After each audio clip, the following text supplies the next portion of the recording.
Top sur Top, le podcast du peuple du ping français. Salut à toutes et à tous, c'est Noah Thomas, bienvenue dans ce nouvel épisode de Top sur Top, votre podcast hebdomadaire sur l'actu ping où je serai accompagné de mes fidèles acolytes, Damien Laterne et Foucault Simonin.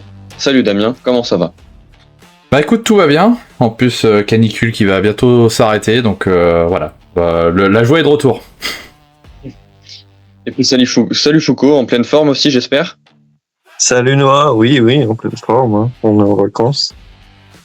Bon, dimanche soir, 20h en France, le ping hexagonal vivait un moment dont il se souviendra encore pendant longtemps.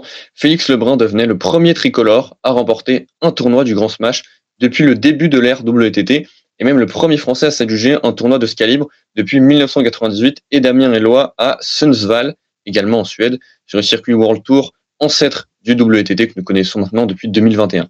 Alors cet épisode va évidemment s'articuler comme une évaluation de l'intense enchaînement Champions Yokohama Europe Smash, mais Damien, il nous semblait essentiel de débuter par ce final en apothéose, pour nous Français, que nous a proposé notre nouveau numéro 2 mondial, succédant idéalement au triomphe de Truls Morgard à domicile l'an passé, sur une balle de match d'anthologie. Ah, c'est clair qu'elle était d'anthologie, pour ceux qui ont pu la voir.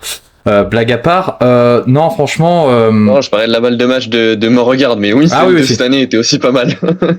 Celle-là au moins on a pu la voir l'année dernière.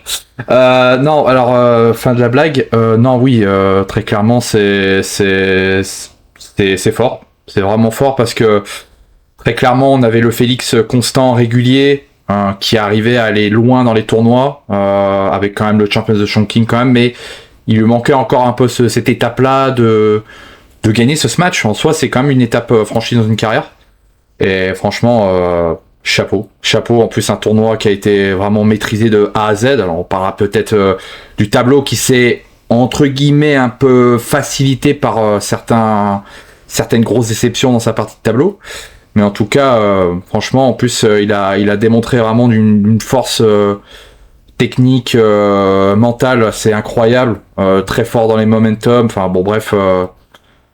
C'est en plus l'anecdote en plus de le premier Champions face à Harimoto, le premier Smash face à Harimoto, presque une partie de la médaille de bronze en par équipe face à Harimoto. C'est vrai que Félix et Harimoto en plus il y a une forme un petit peu de suivi de carrière, donc c'est assez marrant, mais en tout cas ouais, sacré accomplissement. Harimoto nous porte chance en tout cas. Beaucoup sur cette victoire de Félix, ce premier triomphe en Smash. Ouais, et c'est déjà symboliquement c'est marquant, une première victoire, mais surtout la manière, elle rend le titre encore plus beau, hein. 3-7 perdus en tout et pour tout sur une compétition. Alors on pourrait dire aussi que les 3 premiers tours étaient relativement faciles pour Félix, mais bon après il affronte Calderano, Jorgic puis Harimoto et tout et pour tout il en perd 2 de 7 sur ces 3. Donc c'est très fort. Moi en demi-finale et en finale, je pense que sur la finale, je l'ai jamais vu à un niveau aussi fort. Et ça commence à faire 3 ans que je le suis à peu près tous les matchs et je crois que je l'ai jamais vu à ce niveau, que ce soit technique mais même tactique, parce que je pense que sa finale pour moi c'est une masterclass tactique. Il avait les zones parfaites, il comprenait absolument ce qu'il fallait faire à chaque fois. Et je trouve que il a été supérieur. Je parle même pas de la demi-finale où là, il l'a plié, et puis il y a eu ce fameux match contre Thibaut où 11-2, 11-4, 11-4, où Thibaut il n'a pas vu le jour. Donc c'est une victoire en Smash et en plus de manière pas facile, hein, mais où il a dominé vraiment le tournoi de manière assez impressionnante quand même. Alors, petite anecdote sur le match contre Thibaut. À 20h05, je me dis je vais à la douche, faut vite que je me dépêche pour aller voir peut-être le dernier set. Je suis sorti de ma douche, ça faisait 10 minutes que le match était fini. Contre Calderano, c'est pareil. Enfin, j'ai rarement vu Félix autant dominer un match, surtout contre un adversaire de la trempe de Calderano. Bon, aujourd'hui 8e mondial, mais on se souvient l'année dernière ce qu'il faisait sur son enchaînement Coupe du Monde, Championnat du Monde. il perd que 2-7, comme tu as dit, Foucault, sur Harimoto, Jorgic, Calderano. Jorgic, enfin boucherie charcuterie, hein. Jorgic, pour reprendre les mots de Lilian il y a un an à l'US Match quand il perd contre Phoenix, alors que Jorgic, pour le coup, justement, il profitait d'une partie de tableau favorable, mais on a aussi la sensation que l'Europe Smash est une compète qui lui tient à cœur. L'année dernière, il fait quart de finale en s'inclinant contre Simon, mais finalement, Jorgic, il n'aura fait qu'une bouchée, Félix n'aura fait qu'une bouchée de lui. Et moi, je trouve que c'est surtout symbolique de sa constance depuis le début de saison et même depuis la fin de saison dernière. Si on regarde ses résultats cette année, donc c'est victoire à l'Europe Smash, finale au China Smash, donc fin d'année 2025. Et surtout, si on prend 2026, victoire aussi à Chongqing, Singapour Smash, demi-finale, US Smash, demi-finale également. C'est quand même pas mal sur des Smash parce qu'on sait que, moi, je prends l'exemple d'un Harimoto. Ces derniers temps, c'est assez compliqué en Smash, enfin même depuis le début plutôt de l'ère WTT, c'est assez compliqué en Smash. Là, en tête, j'ai sa finale il fait sa finale à l'US Smash l'année dernière. Il fait sa finale cette année. Et sinon, je crois pas que ça dépasse les huitièmes de finale plus d'une fois, hormis ces deux-là. Donc, ce qui est assez pauvre. On voit qu'il y a des joueurs comme ça sur certains tournois, c'est un peu plus compliqué. Pas Félix, en tout cas. Et puis c'est pareil. Au championnat du monde, il avait été prépondérant. Et puis là, Champions de Doha, il fait quart de finale. Enfin, Yokohama aussi, quart de finale. Il est toujours là dans les grands rendez-vous. Le seul petit bémol, c'est peut-être Ljubljana sur son année. Et encore. Et voilà, il est toujours sinon au rendez-vous des quarts de finale ou la Coupe du Monde. Huitième de finale, c'est contre Wang Chuqin. Donc moi, j'ai l'impression de voir déjà un Félix qui mérite cette deuxième place mondiale. Je ne sais pas si vous êtes d'accord, mais du moins de par sa constance, il se rapproche de plus en plus d'un Wang Chuqin. Et maintenant, plus que jamais, même si je le disais souvent, peut-être trop souvent dans ces derniers épisodes, la prochaine étape, ça va être de battre Wang Chuqin, après d'essayer de le faire régulièrement, mais déjà de le faire au moins une fois. Oui, complètement. Complètement. Et puis surtout que, malgré tout, dans des tournois de cette envergure-là, c'est toujours un petit peu dommage de pas avoir ces joueurs-là. Même, par exemple, l'avoir à l'US Match, même s'il est éliminé par Lind, on avait quand même souligné que, quand il y a Wang Chuqin avant un tournoi, on dit, on a un ultra favori, il y a une forme un petit peu de, voilà, il y a une forme d'attente autour des tournois. Bon, là, il n'était pas présent comme l'année dernière à l'Europe Match. Mais ça enlève rien à la victoire de Félix, surtout que, comme vous le disiez très clairement, et la manière, elle est assez impressionnante parce que c'est la première fois où j'ai vu Félix réciter un petit peu tous ses schémas de jeu préférentiels qu'il sait faire. Des fois, il y avait des matchs, notamment à Chongqing, quand il gagne, c'était des victoires un peu au couteau, c'était un peu au combat. On avait plus le Félix résilient que le Félix dominant. Là, c'est la première fois, et notamment le match face à Harimoto, combien de fois il a fait son schéma poussette longue au corps et ensuite attaque en ligne avec son revers. Le nombre de fois qu'il l'a fait, j'avais l'impression de voir... ça, c'est des points qu'il arrive à faire quand tous les schémas sont bons ou face à des adversaires qui ont du mal face à sa poussette longue. Et là, il a su le faire contre Tomokazu Harimoto. Donc ça, c'est quand même assez impressionnant. Et j'ai l'impression aussi que ça a été le Félix aussi un peu revanchard Yokohama. Parce que je l'ai senti quand même, après sa défaite contre Shinuzoka, assez énervé, un peu déçu de sa performance, et j'avais l'impression qu'à l'Europe Match, il avait envie tout de suite de passer à autre chose. Et quelle manière en plus. Donc sur le plan tactique, sur le plan technique, on sent que ça y est, tout est mis bout à bout. Il y a aussi des petites fulgurances techniques qu'on a vues sur certains de ses matchs, notamment un peu plus loin de la table. Bref, c'est un joueur qui est en maturation. Et c'est un tournoi en fait qui montre que ça y est, ça commence à mettre en place, et ce niveau de jeu là, pour revenir sur Wang Chuqin, il peut le battre. En mettant tout ça en exergue, il peut le battre. Parce que il a quand même battu dans ces périodes là, il a battu plein de profils de joueurs, et face on va dire aux meilleurs, il va falloir que tous ces ingrédients là soient mis en place pour justement derrière il y a enfin ce succès-là. Et je pense que ce succès-là serait vraiment au niveau psychologique extrêmement important pour les grandes compétitions qui vont arriver, championnat du monde individuel, Coupe du monde et surtout les JO 2028. Ah ouais, je suis bien d'accord.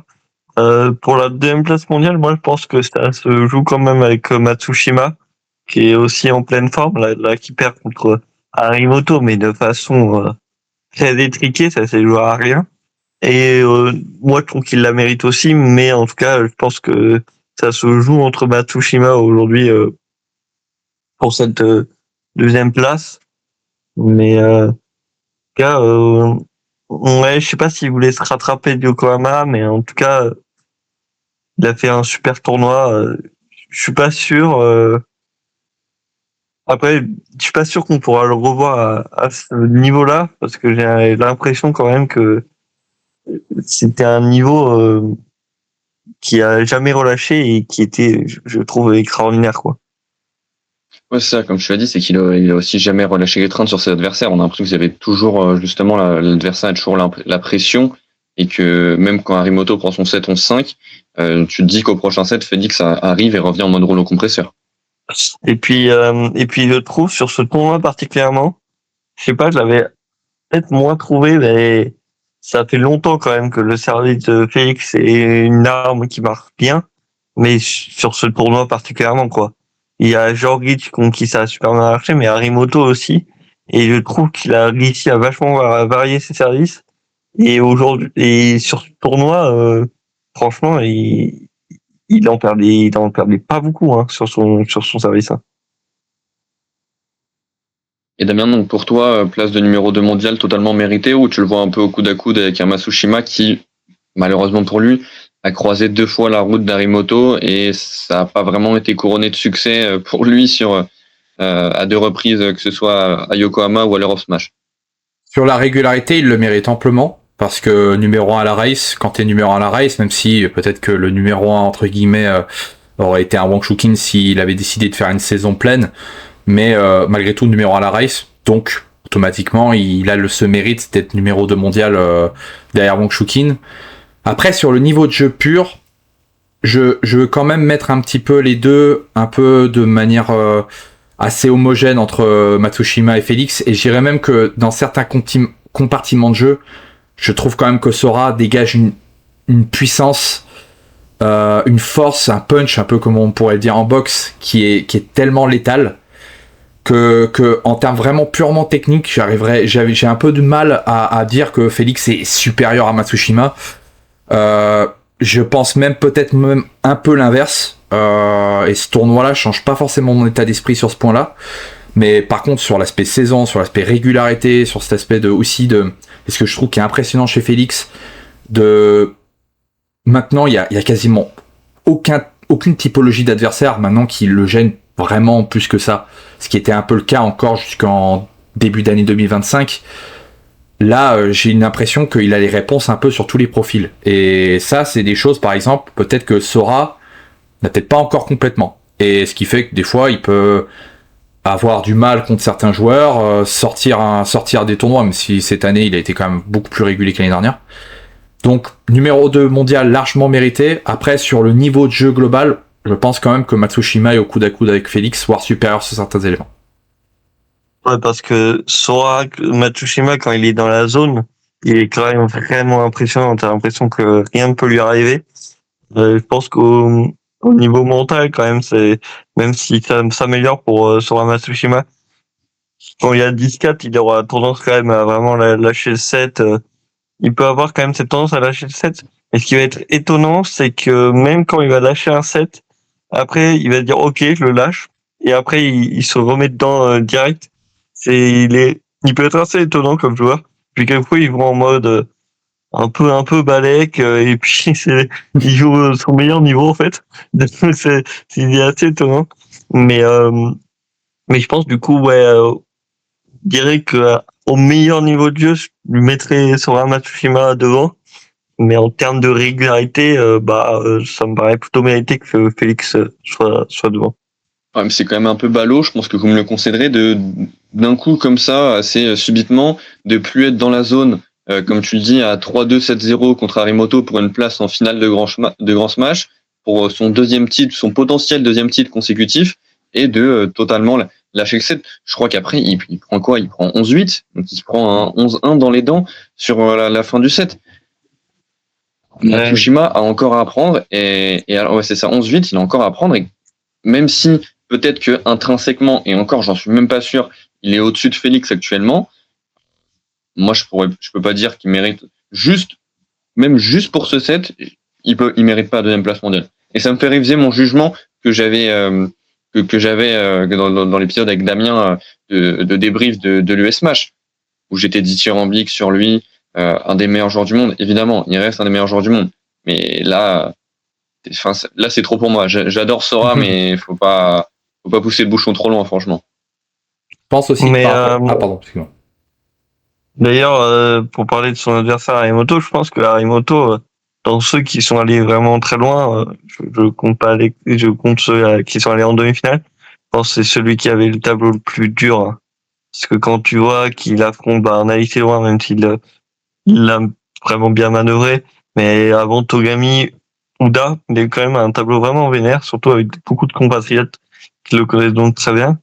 Et chaque fois, il a réussi à s'en sortir. Alors, Harimoto, j'ai l'impression qu'il a un peu cette réputation en France qui a été forgée avec les JO, avec le champion de Montpellier contre Alexis, où il a un peu cette réputation de choker qui en vrai est pas méritée, et que tu vois qu'elle est pas méritée quand tu vois le match par exemple qu'il fait face à Matsushima où il remonte un 7-0 en 11-8 quoi.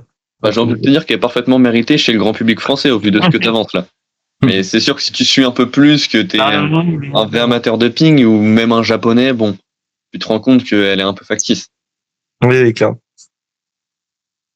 Pour le coup, par rapport à Matsushima, là où je suis un peu plus nuancé que toi, Noah, c'est que je pense qu'il lui manque quand même une chose, c'est sur la tenue de balle et surtout sa capacité, justement dans ces typologies de match où il est largement dominant, à ne pas avoir confiance qu'à son relâchement. C'est un joueur qui est tout en relâchement, il voit une balle haute, il l'attaque, c'est vraiment quelqu'un qui a une matrice de jeu ultra agressive. Et je pense quand même que parfois, les meilleurs, et on l'a vu avec les plus grands, les Fan Zhendong, les Malong, etc., ont su être capables, dans ces typologies de situations où ils affrontent des adversaires qui lâchaient pas nécessairement les fins de set, même à 7-0, ils avaient cette facilité-là de dicter un peu ce qu'ils voulaient mettre en place et aussi forcer l'adversaire à allez, vas-y, attaque. De toute façon, t'as rien à perdre, entre guillemets, et donne-moi, entre guillemets, des points gratuits, et à la fin, on a ces fameux sets à 11-2, 11-1, et au revoir, merci. Matsushima, lui veut toujours être maître du jeu, maître de ce qu'il veut mettre en place, et je pense que, quand même, son étape finale pour vraiment, et je pense être encore plus constant, et ça serait quand même assez effrayant quand même comme typologie de joueur, c'est être capable d'être plus en attente. Pas forcément d'être neutre et voire même passif, mais laisser un petit peu plus le jeu se faire. Et surtout face à un joueur comme Harimoto. J'ai l'impression qu'il lâche presque autant le match, le set quand il est à 7-0, que quand lui est mené 7-0 oui, dans les deux cas. Qu'il a cette suffisance à gommer surtout. Alors, on va pas faire des plans sur la comète en se disant s'il n'était pas suffisant, à quel niveau il serait. C'est un peu compliqué de suranalyser comme ça, de prévoir, d'être dans l'expectative. Mais aujourd'hui, j'ai l'impression que c'est un gars qui est encore trop suffisant. Alors, il a plus vraiment de défaillance mentale. D'un coup, comme ça, il arrête de jouer. Enfin, il arrête de jouer soudainement lorsque soit il mène avec beaucoup d'avance, soit à l'inverse, il est mené avec beaucoup de retard. Mais il va plus avoir la défaillance à 4-4 dans le deuxième. Voilà. Mais s'il y a un trop gros écart, il arrête de jouer. Alors, va falloir que ses adversaires le sachent, en tout cas, pour que eux continuent à jouer, à essayer d'enfoncer le coup quand ils mènent ou de revenir quand ils sont menés. Mais c'est un problème à régler chez Sora. Oui. Après, est-ce que c'est l'âge ou est-ce que c'est quelque chose qui va être sur le long terme? Savoir, ça reste quand même un jeune joueur. Faut pas l'oublier. Quand même, il a fait quand même quelques progrès là-dessus. Donc ça montre quand même qu'avec l'expérience de l'enchaînement des matchs, il a su quand même. En soi, cette année, il a quasiment pas fait de contre-performance. Donc c'est quand même une énorme amélioration par rapport à l'année dernière. Donc à voir pour Sora, mais je pense quand même que l'âge va lui permettre d'être plus capable. Après, je pense aussi que, et là où je suis un peu d'accord avec toi, Noah, je pense que ce type de joueur-là qui ne lâchera pas ou qui sera plus sérieux sera peut-être dans des événements qu'il aura coché comme étant extrêmement important pour lui. C'est peut-être ce profil de joueur-là. C'est pour ça que moi, je voyais un peu, et j'avais fait un tweet là-dessus, voyais très bien Sora Matsushima capable de gagner des très très grosses compétitions, tout en ayant des petites parties de saison ou de match où on allait le voir un peu un joueur un petit peu plus un peu plus dans la facilité. Bon, allez, je suis mené 7-1, je vais faire mes services entre guillemets un peu bateau pour que le jeu se déroule et puis on verra ce que ça se produit.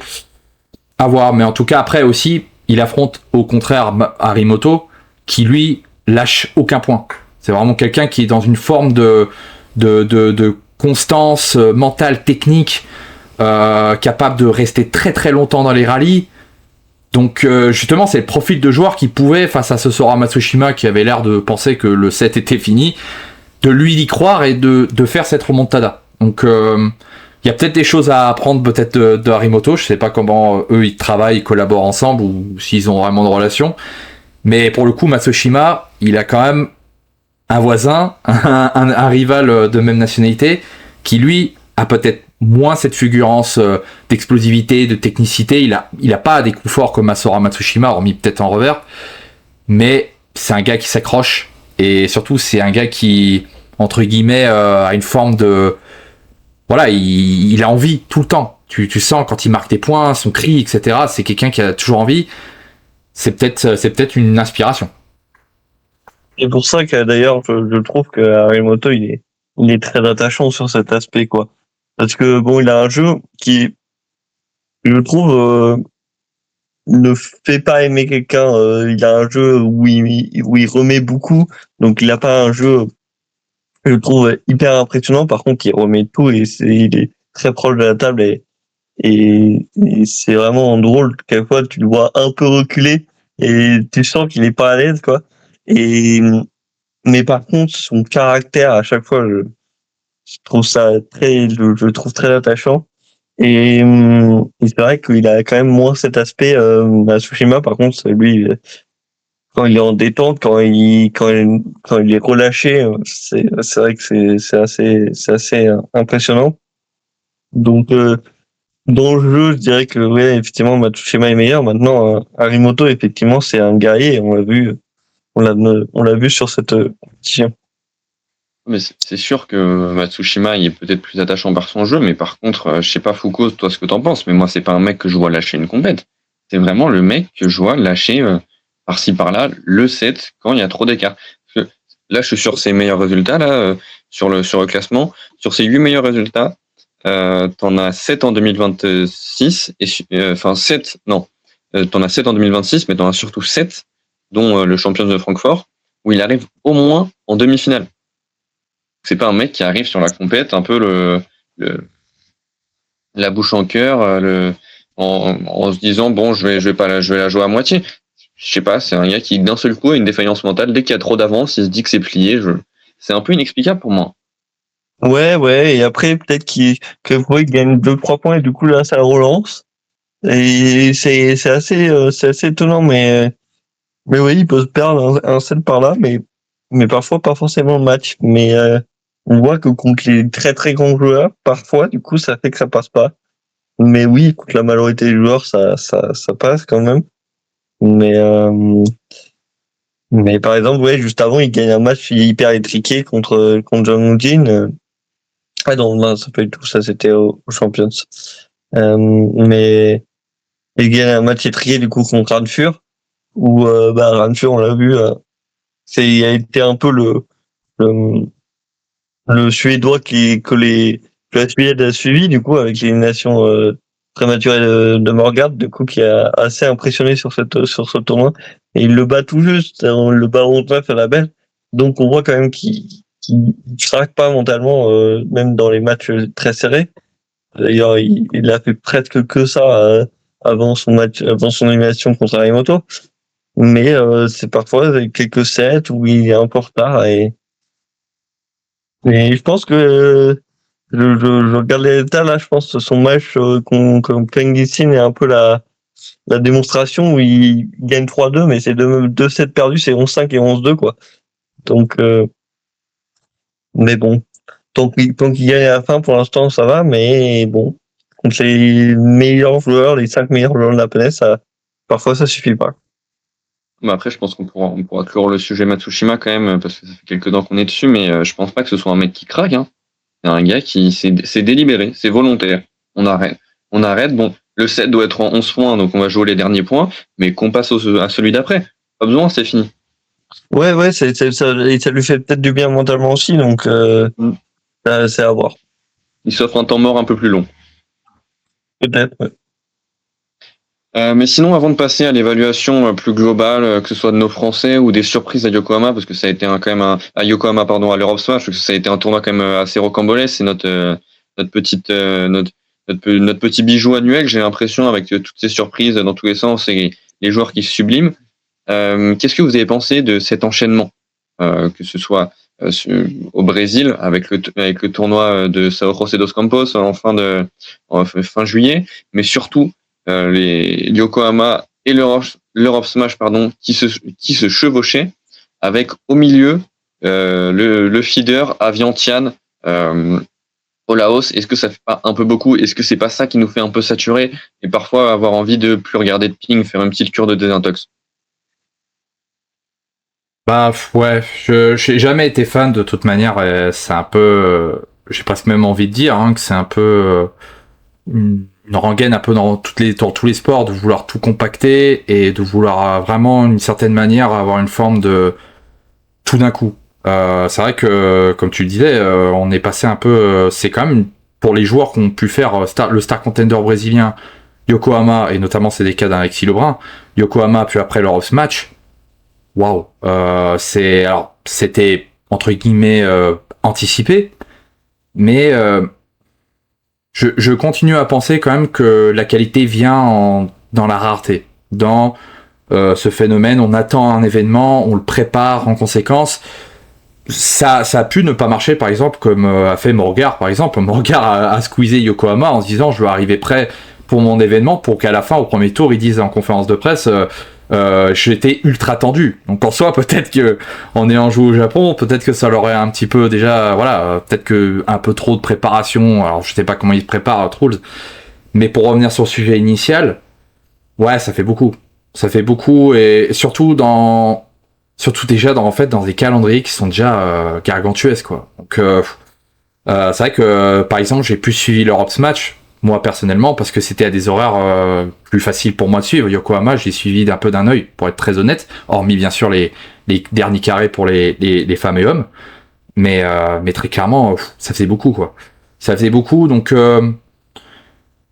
est-ce que il y a aussi un peu des questions? En plus, ça montre un peu des pings à plusieurs vitesses. On avait par exemple le Brésil où t'avais beaucoup de monde, où c'était un véritable événement. Alors est-ce que c'est le fait que Calderano est allé loin que ça? Mais en tout cas, il y avait du monde dès les premiers tours.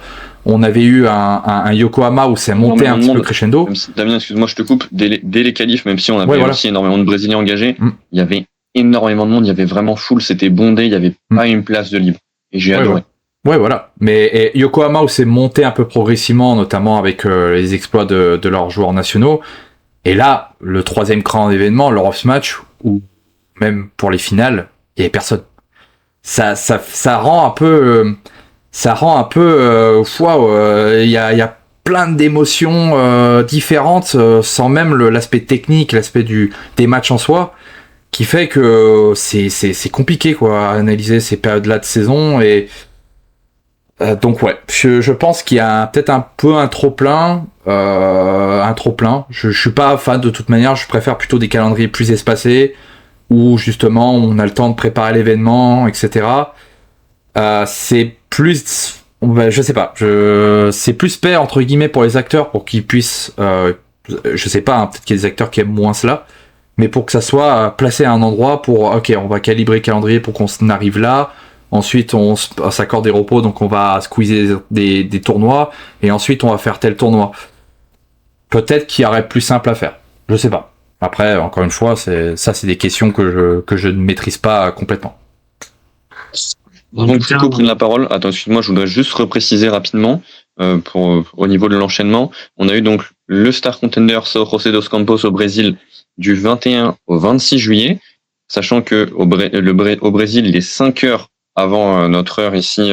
Par exemple, aujourd'hui, on enregistre le podcast à 14h20. Au Brésil, il est 9h20. Puis, On a eu le champion de Yokohama avec 7 heures de décalage avec nous, mais dans l'autre sens. Donc, par exemple, aujourd'hui, donc là, 14h20, il est 21h20 à Yokohama, donc du 4 au 9 août. Et se superposer l'Europe Smash du 8 au 16, qui est à notre heure.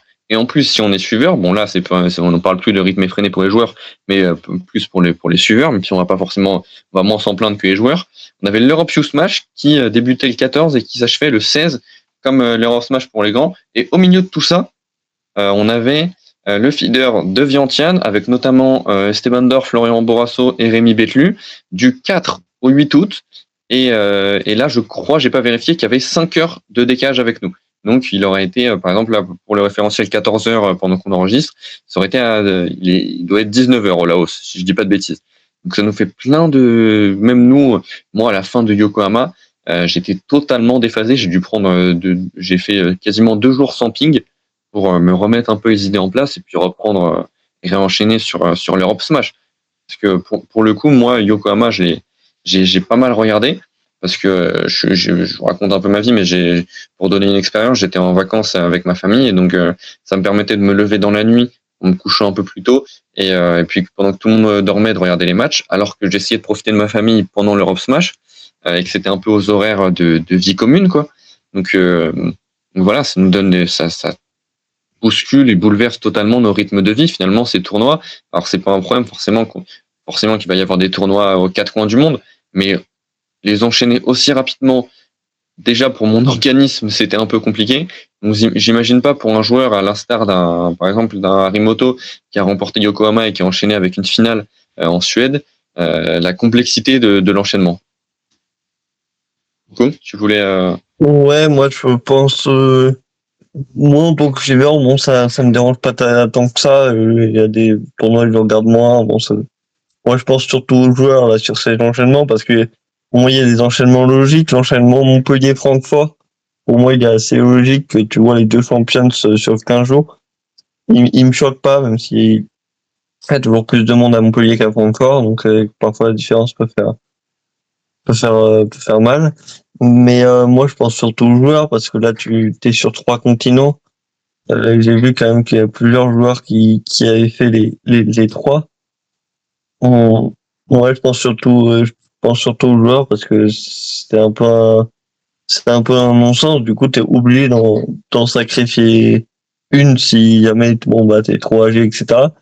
Et si tu fais les 3, bon bah c'est ton physique qui va avec. Après, l'avantage c'est que là il y a plus de compète avant début septembre. Mais en tout cas, ouais, je pense que ça faisait trop là. Mais et les joueurs le disent parce que je crois Simon Gauzy s'en plaignait un peu aussi de ce rythme la WTT.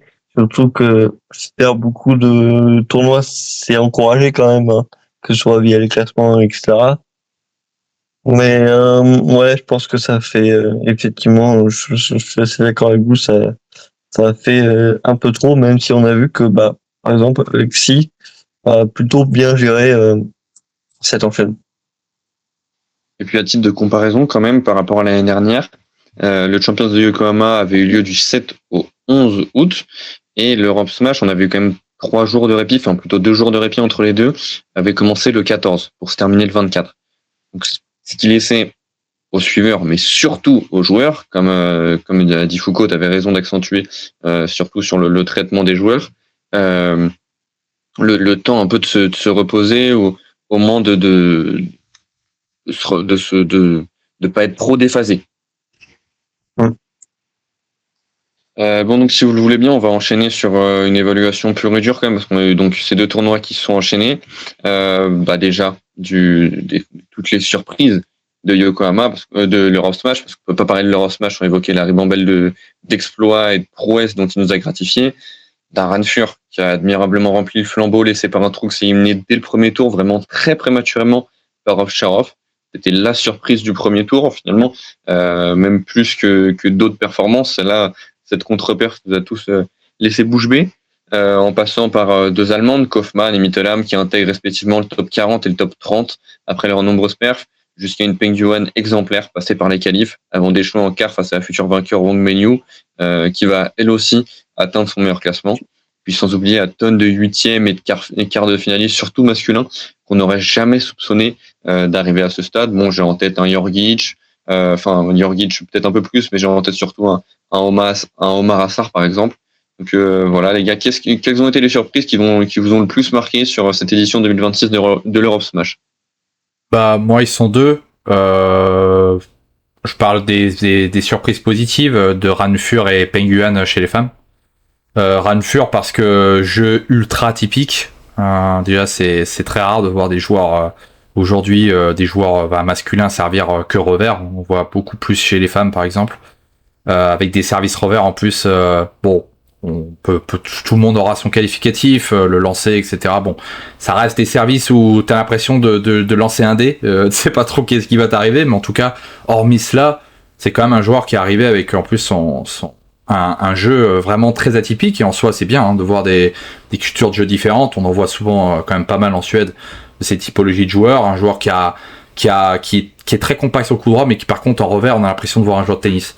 C'est très très marrant, mais en même temps, en plus beaucoup de victoires à la belle, beaucoup de victoires au combat, au mental. Même le match face à Matsushima, en soi, il est vraiment vraiment pas loin de réaliser peut-être le plus grand exploit de cet Europe Match. Et puis oui, c'est des joueurs différents. Et ça, on aime toujours les joueurs différents. En plus, pour répéter, ce Europe Match a pas été un engouement public incroyable. Heureusement qu'il y avait quand même un peu Ranfur, parce que ça a un petit peu chauffé la salle. Le match à Matsushima, c'était peut-être pas le meilleur en un point de vue pongistique, mais c'était un des meilleurs sur un peu tous les plans. Et puis, côté chez les femmes, Peng Yuan, parce que, alors, on peut parler d'un profil atypique, alors là, c'est un profil encore plus atypique, avec son anti-top en revers et soft en coup droit, mais une joueuse qui joue un peu différemment des autres chez les féminines, et ça fait du bien. Alors malheureusement, on en parlera peut-être sur les évaluations françaises. Ça a malheureusement éliminé Pritka Pavad, mais une joueuse qui a amené des ressorts, des matchs un petit peu différents, des stratégies de jeu différents. Donc ouais, c'est mes deux surprises que j'ai aimées parce que voilà, c'est des joueurs un petit peu différents qu'on voit d'habitude avec des profils de jeu différents. Et j'ai bien aimé. Et puis par exemple, Peng Yuan, c'est peut-être la seule joueuse qui a, pour moi, vraiment mis en difficulté une joueuse comme Wang Mengyu, parce que Wang Mengyu, sur certains moments du match, elle avait pas beaucoup d'options. Les seules options qu'elle avait, c'était d'envoyer la balle la plus forte et la plus longue possible, parce qu'elle avait pas d'autre solution dans le jeu pour vraiment la gêner, que ce soit au service, en remise. Donc je trouvais que, d'une certaine manière, ces deux surprises-là, c'était un peu les rayons de soleil de cet Europe Match. Tes deux surprises? Deux, trois. Allez, moi je vais dire un truc différent chez les hommes, même si Ranfur, je serais un peu d'accord. Je vais dire Omar Assar, qui, alors, si on peut nuancer ça, a eu un tableau quand même plutôt facile. Il se tape quand même Shen Junsung au premier tour, qui était la surprise du China Smash de l'année dernière, il me semble. Ouais. Et donc c'est pas un tirage facile, il s'en sort. Et après, bon, il a Stiasba Andras qui avait étrié dans Q, donc là, une surprise, 11-5, 11-7, 11-2. On s'attendait pas à ça et il le maîtrise assez facilement. Et ensuite, il bat Gross qui avait lui-même battu Limonjo pour ensuite échouer contre Jorgit. Bon, du coup, tout ça est à nuancer parce que donc il a pas affronté dans le Q, il a pas affronté Linjuju. Malgré tout, Gross, Shen Junsung, ça reste des joueurs qui sont forts et qui sont, je pense, normalement, moi je vois quand même les deux normalement au-dessus de Omar Assar, et du coup je pense qu'il a quand même fait un gros tournoi, et donc je le mettrai en avant. Chez les féminines, moi je serais très original, je dirais la même chose que Damien, surtout que c'est une joueuse qui avait battu Pritika. Vu qu'elle était qualifiée, on a eu beaucoup de critiques de Pritika, que ce soit sur les réseaux, etc. et alors qu'elle avait perdu vraiment de peu. Et au final, on voit quand même qu'après, elle bat Hashimoto Nagasaki et elle met en difficulté, en tout cas, un peu Romagno.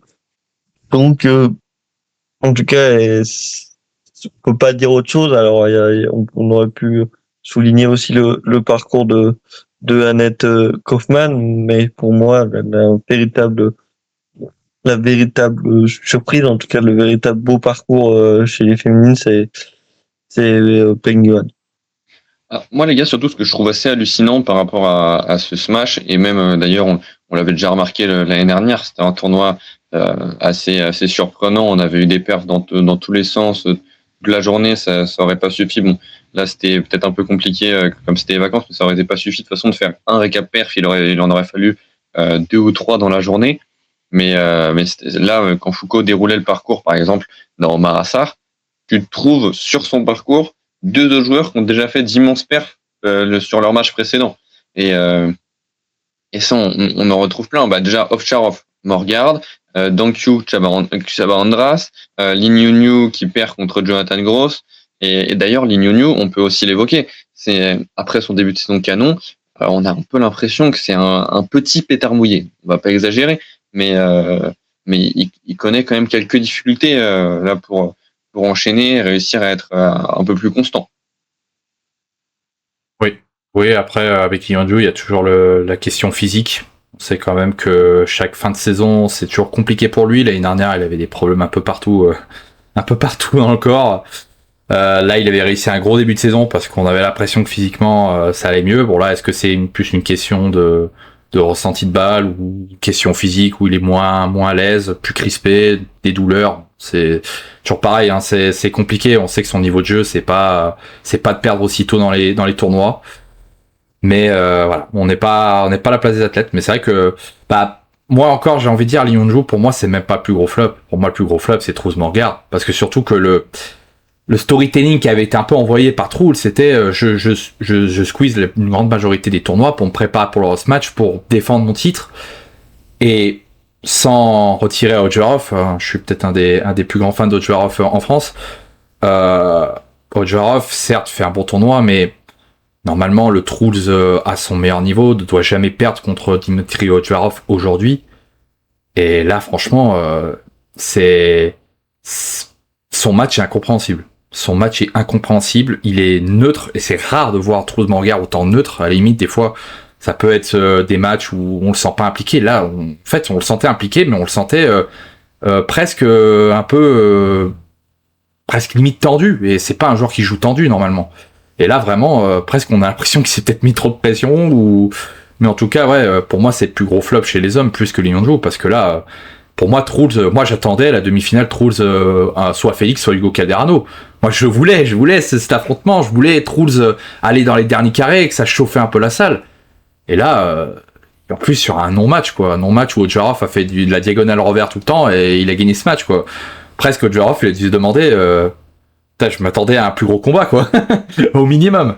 Donc ouais, c'est pour moi c'est un plus gros flop dans le sens où moi je l'attendais vraiment au tournant et je l'attendais vraiment très haut parce que il est chez lui, il a déjà prouvé sur ses éléments matériels qu'il était bon l'année dernière. De le voir perdre aussitôt, c'est incompréhensible. Mais bon, c'est une carrière, mais pour moi c'est plus gros flop, plus que Lin Yunju. Je suis d'accord, hein.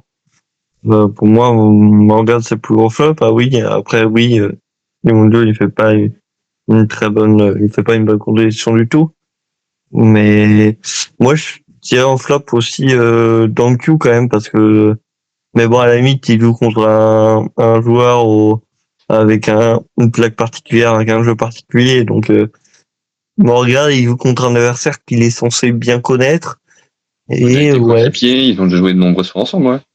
Ouais, donc il a pris la pression, mais ça m'étonne un peu parce que l'année dernière, il l'avait pas prise. En tout cas, il avait très bien géré, il l'avait gagné. C'est-à-dire, c'est extraordinaire. Et là, on sait pas trop pourquoi. Là, il a totalement été absorbé par la pression. Peut-être finalement le fait de l'avoir peut-être un peu trop préparé ce tournoi, d'y avoir mis un peu trop d'importance. Et du coup, ça a très ça l'a peut-être rendu plus tendu et ça fait que il a été éliminé premier tour. Donc oui, moi aussi ça serait mon flop et du coup je dirais chez les féminines ça serait Zhou Yiling qui est éliminé direct par Annette Kaufman. Donc ça serait mon flop chez les féminines. Ouais, c'est sûr que c'est très compliqué pour Trulls. Franchement, moi, j'attendais pas du tout à ce qu'il tombe à ce moment-là. Pour tout vous dire, j'ai pas regardé le match en direct. Quand j'ai vu, ça m'a fait un peu la même chose que le match de Félix contre Thibaut.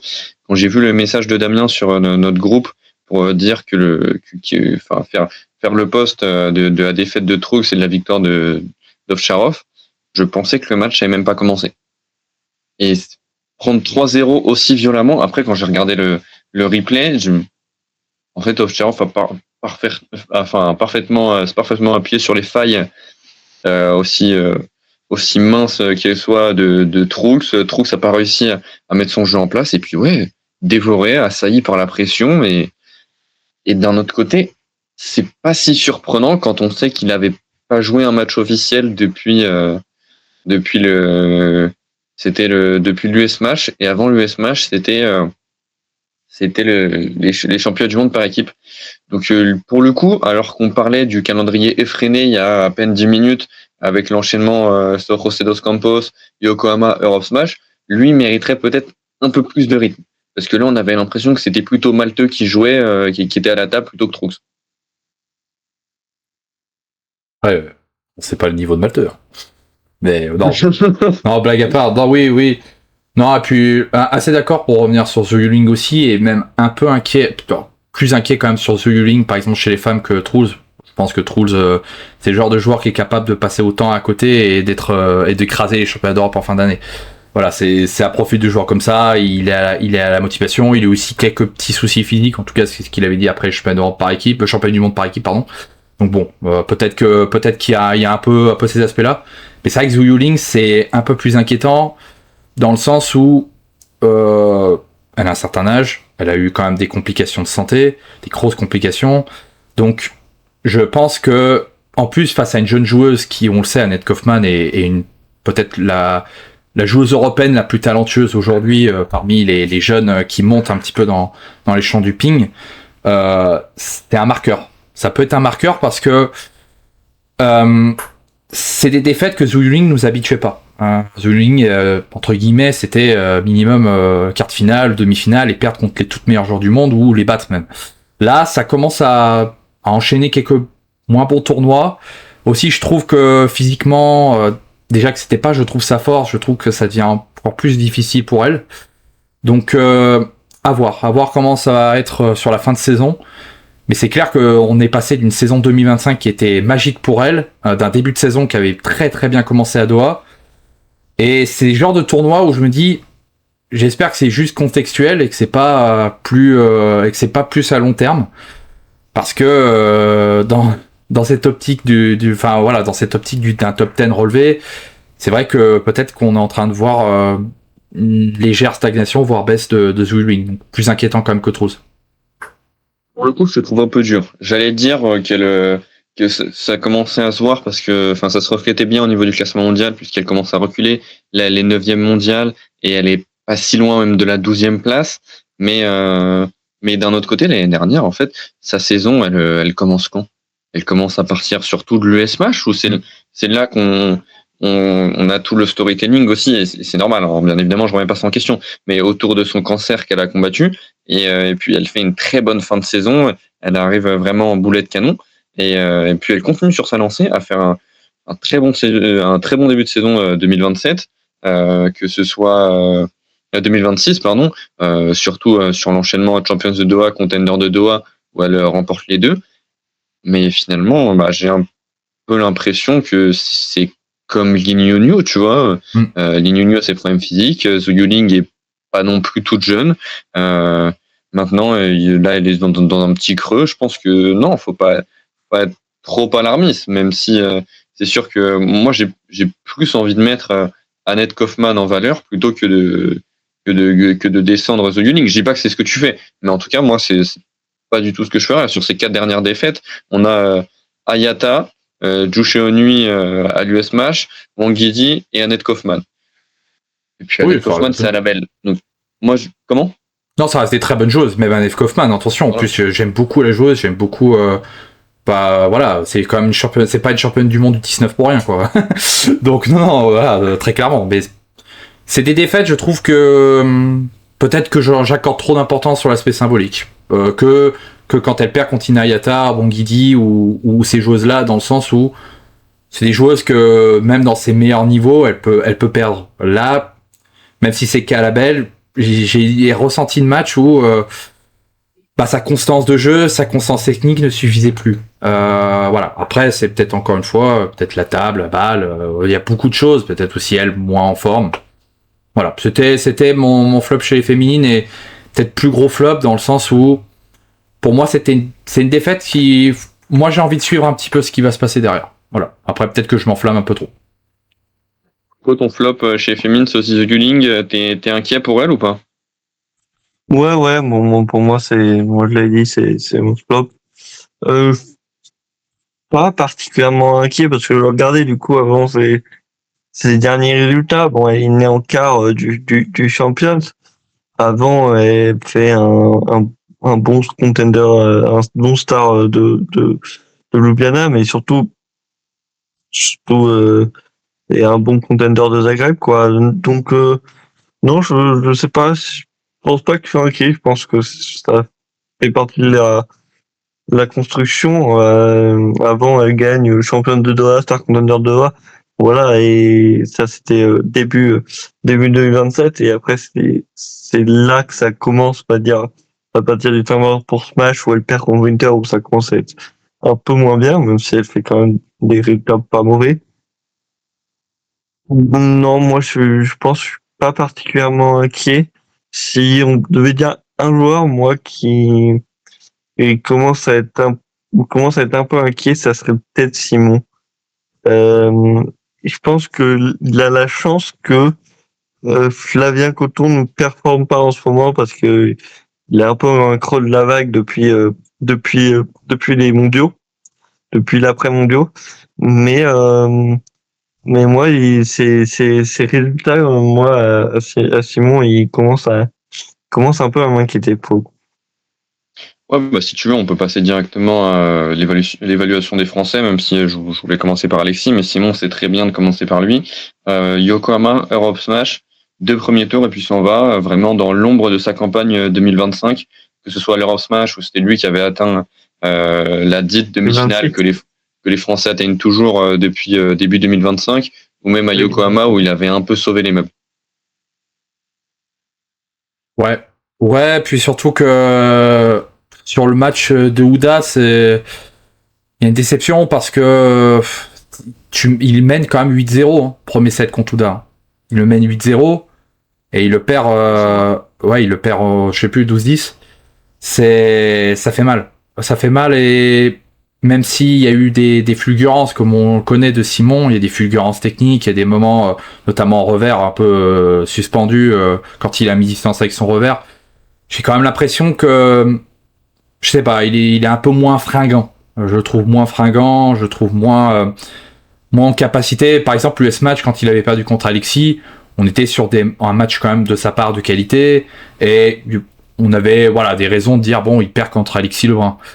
Là, j'ai l'impression, même si Ouda, on le sait, est un super joueur, en plus peut-être en plus le profil de joueur qui aime moins Simon, des joueurs qui sont à la table, qui sont ultra agressifs, qui vont prendre toutes les balles, qui sont un peu dans une forme d'attaque totale. Donc moins de temps pour jouer, moins de temps pour justement jouer à mi-distance. C'est vrai que pour le coup, c'est quand même plusieurs défaites chez Nuanu aussi, à Yokohama, c'était vraiment pas un très bon match de sa part. Ouais, petit moment moins bien, et en plus qui va quand même se répercuter au classement, parce que là, en plus d'avoir perdu les points de son match l'année dernière, là il grignote pas beaucoup de points depuis quelques semaines, puis même quelques mois. Donc ouais, séquence un petit peu à oublier pour Simon.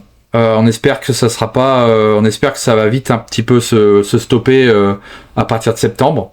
Mais ouais, c'est moins bonne séquence avec des matchs où tantôt on a l'impression qu'il a la maîtrise, tantôt il est un peu dépassé, et face à Ouda, j'ai vraiment eu l'impression sur le deuxième set qu'il était complètement dépassé par le rythme.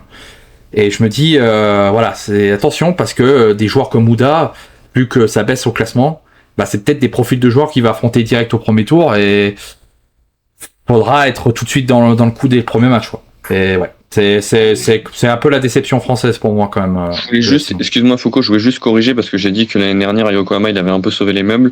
Il avait perdu au premier tour, mais c'était surtout à l'Eurosmash qui avait fait une grande campagne. Et là, vous avez raison d'être un peu alarmiste et de vous inquiéter, parce que même s'il nous avait rassuré avec l'enchaînement en France, Ljubljana et ses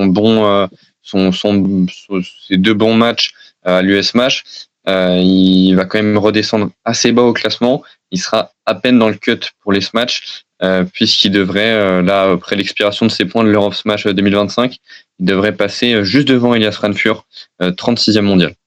Ou 36e mondial.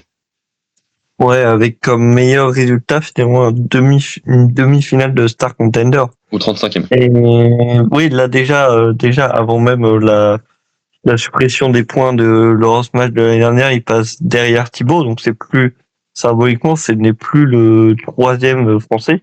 Donc il va passer aussi derrière Flavien, donc ça sera dans le classement le 5e français. Après, à discuter si vraiment c'est le 5e français dans la théorie, mais dans le classement c'est le cas. Et ouais, donc là on voit dans le creux de la vague. Moi j'ai peur parce que Flavien, pour moi ça m'inquiète pas du tout. Ces mauvaises perfs récentes, personnellement elles m'inquiètent pas, même si j'ai quand même des vraies mauvaises perfs. Mais je pense qu'il s'est vu à un niveau après les Jeux mondiaux qui était peut-être trop haut, et ça, je pense que ça le fait un peu redescendre, et je pense qu'il va à un moment il va gagner, et il va redémarrer une dynamique. Simon, je le vois moins comme ça, et surtout ils ont quand même pas le même âge, et je me dis si Flavien il commence à performer, si Thibaut par exemple il continue sur cette dynamique, moi j'ai un peu peur pour Simon parce que c'est l'équipe de France en fait. S'il était dans une autre équipe, il aurait le droit à ces moments de moins bien quand il était dans l'équipe de France. On va dire avant les Lebrun, quoi. Il avait droit à ces moments de moins bien vu que c'était quand même le leader. Là, il a quand même moins le droit, et c'est pour ça que ça me fait quand même un peu peur, parce que par exemple pour les champions il n'y en aura que 4, et du coup là il pourra plus être en champions en fait s'il n'y a pas de... Il serait presque plus dans le cut, on va le voir avec les forfaits et les quotas, mais justement avec les quotas comme il est français, il sera même plus dans le top 4 français.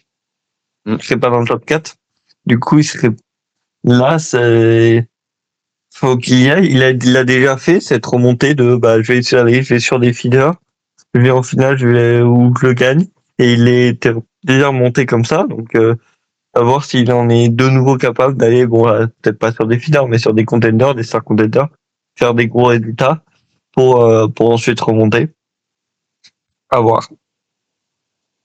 Et Damien, ce qui est préoccupant aussi, c'est qu'on sait que le jeu de Simon est surtout basé sur ses capacités physiques, enfin en partie basé sur ses capacités physiques, aller chercher des balles aussi loin, parfois être très loin de la table. Et est-ce qu'avec l'âge, on peut se demander si aujourd'hui ça devient pas de plus en plus compromis de jouer d'avoir ces schémas de jeu-là? Bah ouais, je dirais de se réinventer. Je dirais que quand même techniquement c'est quand même un joueur touché de balle, etc. Ça y a aucun problème. C'est les défenses qu'il fait, les chocs qu'il peut faire. Ça reste quand même un des joueurs les plus complets techniquement sur ces typologies-là de jeu. Mais automatiquement on parle de typologie de jeu où t'as besoin d'être assez loin de la table pour pouvoir l'exprimer, pour pouvoir l'exploiter.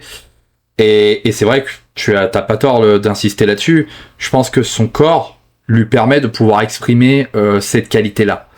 Il suffit que tu perds peut-être c'est même contextuel, hein, tu perds un poil en explosivité, sans le vouloir, alors que tes échauffements, tes entraînements sont bons, mais sans le vouloir en match, tu sens que t'es un peu plus lourd au niveau de tes appuis, t'es un petit peu moins relâché, t'es un petit peu moins détendu sur le bas du corps, même si c'est des joueurs qui arrivent à chercher des balles basses quoi qu'il arrive, mais il suffit que pour descendre ton centre de gravité, t'es un poil plus lent pour recharger les appuis aussi.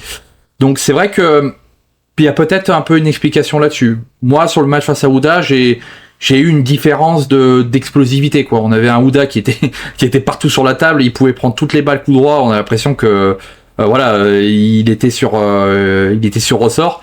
Là, Simon, j'avais l'impression d'un joueur par rapport à ce match de l'année dernière, où là c'était vraiment la plénitude un petit peu de son potentiel. Je remarqué, bon, c'est facile à dire parce que tu passes de demi-finale à un premier tour, mais vraiment, je sentais vraiment ce moins bien, quoi. Je le ressentais moins bien dans son expression sur la table. Donc ouais, un peu à l'image de Foucault. À voir si c'est à long terme, mais c'est vrai qu'avec la concurrence française, maintenant, les cuts, ça va devenir compliqué, quoi. Donc comment il va réagir de cette période-là? Toujours pareil, hein. Simon, c'est un phénix, hein, il revient un peu toujours, mais comment et par quels moyens surtout. Ça, c'est ça qui va être intéressant. Et puis vous avez dit surtout Foucault, je crois, qui avait dit qu'il fallait qu'il aille chercher des petits points en contender ou star contender en allant réaliser des belles perfs comme il avait pu le faire même l'année dernière en allant jusque sur le circuit secondaire, le circuit feeder. Là, j'ai jeté un œil rapidement. Il est ni inscrit à Almaty début septembre, ni inscrit au contender de Panagyuriste, j'espère que c'est comme ça que ça se prononce, en Bulgarie, ni inscrit au Star Contender d'Astana, et puis après l'événement suivant c'est le China Smash, mais j'ai bien peur qu'on voit Simon bénéficier d'une wildcard pour le Champions de Montpellier. Ça ferait un peu bizarre, je pense. Oui, moi j'en ai bien peur aussi. Après, on sait que s'il est pas dans le cut, oui, il aura une wildcard. Mais oui, je suis assez d'accord. C'est étonnant de même pas faire peut-être un petit contender parmi tout cela. Alors bon, il y en a un, il est en même temps que le Champions, donc il peut pas le faire. Mais je sais pas, peut-être celui de le Star Contender d'Astana, et pour moi ça aurait pas été illogique de le faire. Voilà, après c'est son choix, il y a aussi pas le physique, donc peut-être qu'il veut se concentrer aussi sur le Champions. Et à voir. Est-ce qu'on n'aurait pas pu avoir la petite incongruité, mais qui aurait pu être compréhensible au niveau des points du classement, de se dire que d'aller chercher plutôt les points sur le contender du Panagyuriste là, de Bulgarie, plutôt que d'aller dans un panier de crabes à Macao avec quasiment tous les meilleurs joueurs du monde qui sont présents, qui sont alignés. Je pense pas qu'il réfléchit comme ça aussi. Les champions, ça fait souvent plus de points, et je pense que ils se sont toujours capables, je pense. Et donc, pas faire un champion pour faire un contender, si jamais il est né, je sais pas, s'il y avait une premier tour du contender, c'est risqué aussi, tu vois. Donc, à voir. Après, ça peut le relancer aussi. Mais effectivement, s'il fait pas un gros résultat, ça peut être le dernier champion qu'il fait, en tout cas de l'année. Et après, à voir selon les résultats aussi de Thibaut, à voir selon les résultats de Flavien. Mais ça va vite avec ce classement mondial. Même si on a vu par exemple que Bardet, avec son quart de Rosmatch, il est quand même resté longtemps sur son top 40. Mais là, il a malheureusement pas cette grosse perte qui fait que il peut rester un peu dans le haut du classement. Et donc, il peut vite descendre, mais on avait vu que l'année dernière, il a été vite descendu, puis il est remonté quand même. On va bien voir. Et moi, je sais pas s'il aura la motivation pour retourner encore une fois sur le circuit feeder. Encore contender, star contender. Je trouverais ça plutôt normal venant de lui. On sait le passionné qu'il est. Mais jusqu'à aller sur le circuit feeder, je suis pas confiant à ce point-là pour Simon. Oui, complètement. Je suis d'accord avec toi, Noah, là-dessus. Je pense que quand t'as goûté à ces niveaux-là, quand t'as réapproché le top 15, top 12 mondial, même si t'as un petit moment moins bien, tu crois encore que ça va repartir avec des tirages plus cléments ou alors avec un niveau de jeu qui remonte, voilà, d'une certaine manière. Je pense qu'il croit toujours en son étoile, et que je pense qu'il faut pas non plus trop se précipiter. Après, c'est vrai que c'est pas une bonne séquence pour Simon. Il a su rebondir de séquences un peu similaires, mais mais c'est quand même important de signaler.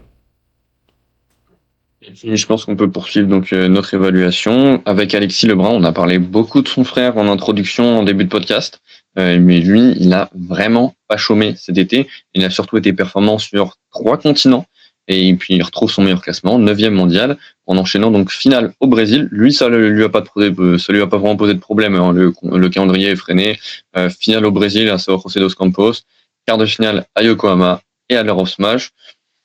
Un homme fort de cet été finalement, Alexis Lebrun. Ouais, et moi je suis impressionné par Alexis parce que au-delà de la dynamique, je trouve qu'il trouve de la régularité dans son jeu aussi. Et ça me lui a manqué avant. Ouais, ce qui lui manquait beaucoup avant. Et il peut avoir des moments très forts. Là, je trouve qu'il commence à trouver de la régularité, des joueurs qu'il va battre à peu près tout le temps. Là, il perd 2 fois contre Arimoto, mais Arimoto, c'est vraiment pas son jeu. C'est vraiment un poison pour lui. Il perd contre Alderano, mais finalement très serré. On l'a peut-être jamais vu aussi serré avec Hugo. Et il fait des compétitions très propres, tout en ayant parfois son double mix avec Satsuki Odo, au Star Contender, il me semble, et son double messieurs. C'était avec Charlotte Lutz. Oui, t'avais Charlotte Lutz, oui, donc oui, au Smash. Tout en ayant du coup 3 tableaux au Smash, en allant relativement loin quand même dans les trois tableaux. Donc on voit que physiquement ça tient. Ça j'allais dire, on savait à peu près, hein, même si la blessure, on sait que Alexis il est capable de faire quand même plusieurs tableaux. Mais on voit que au-delà de physiquement, techniquement il n'a pas perdu, il a gagné en régularité. Et moi, vraiment, il m'a pas mal impressionné sur cet enchaînement parce que perdre 2 fois contre Arimoto, contre qui, franchement, il peut pas faire grand chose. C'est trop dur avec son jeu. Et contre Calderano, mais de façon hyper étriquée et c'était très, très serré. Donc, moi, non, il m'a vraiment impressionné. Ouais, et puis ça prend forme de plus en plus, son double mix avec Satsuki Odo, dont tu as parlé aussi, Damien. Ah oui, complètement. Là, c'est un très très bon bloc. Ça fait longtemps qu'Alexis a pas enchaîné à ces niveaux-là. Et surtout, lui a pris le pari d'enchaîner ces 3 blocs-là.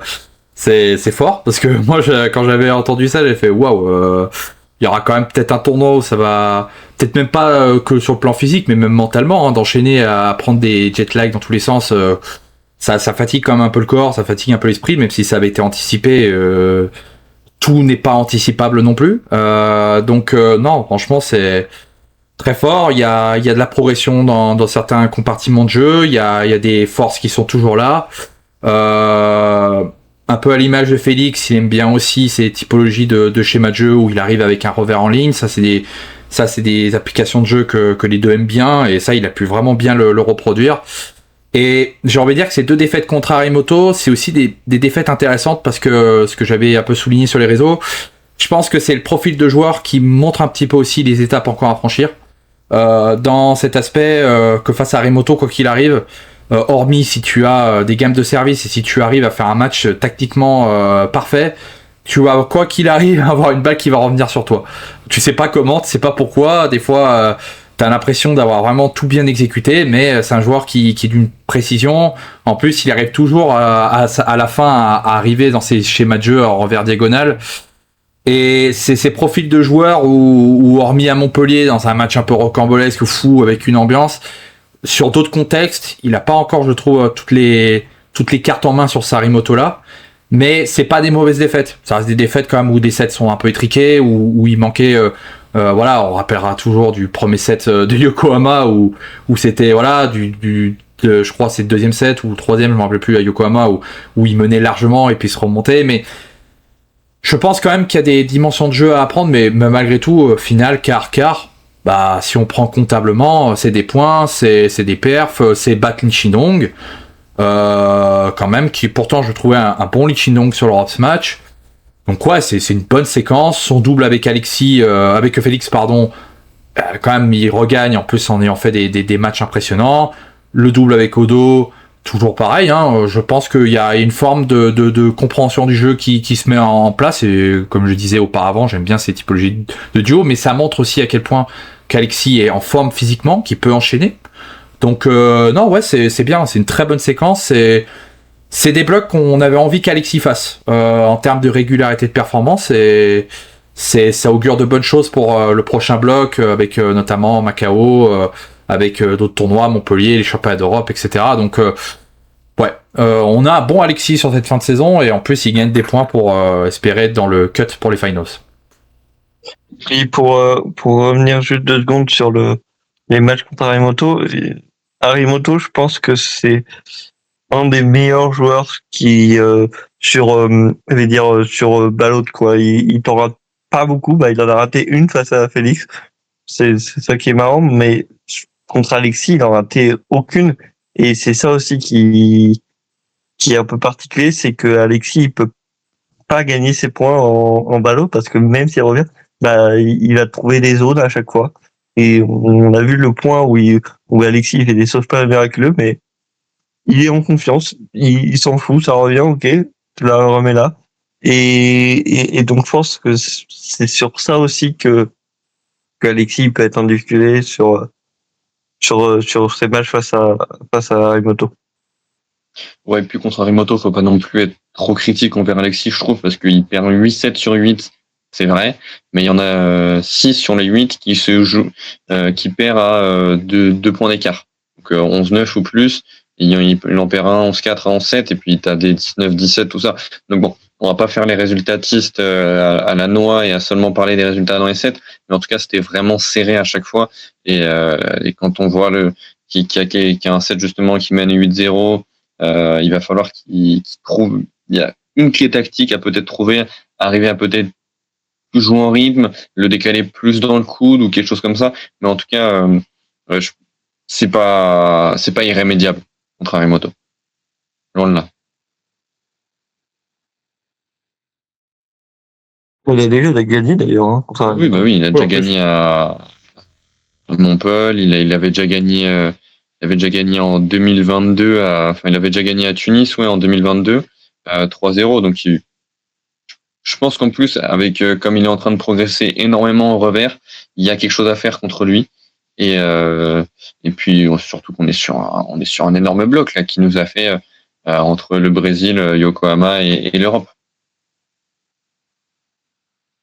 Et puis maintenant, peut-être qu'on pourrait aborder Coton et Porel, les 2 jeunes de l'équipe de France, les 2 jeunes, les 2 derrière aussi, les frères Lebrun. Coton, Flavien, même tarif que Simon, mais lui, il inscrit pas un seul set sur ces 2 matchs à l'Europe Smash ou à Yokohama. Tournée assez compliquée pour Flavien, mais comme tu as dit, Foucault, il est dans le creux de la vague. Et normalement, ça devrait revenir rapidement. On a confiance.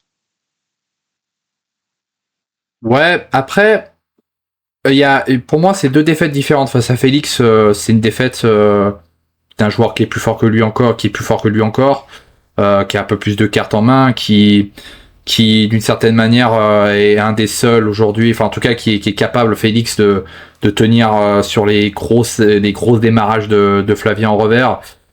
La défaite contre Park Geng-hyun à l'Europe Match montre quand même un peu plus de ses défauts, je trouve, notamment sur le court coup droit.